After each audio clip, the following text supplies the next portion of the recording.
আসসালামু আলাইকুম। মাকামগঞ্জের নবমতলা এই ইউনিটের গেস্ট রুমের প্লাস্টার কাজ চলমান। আজকে সিঁড়ির বাউন্ডারি ওয়াল কাজ হচ্ছে আর দুইটা ইউনিটের প্লাস্টার কাজ হচ্ছে।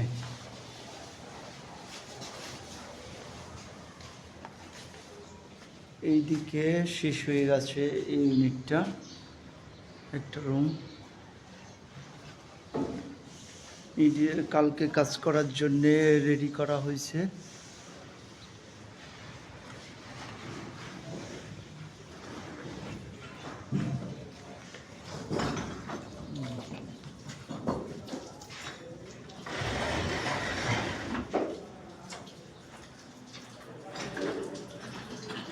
এত লম্বা লম্বা করলে সমস্যা না?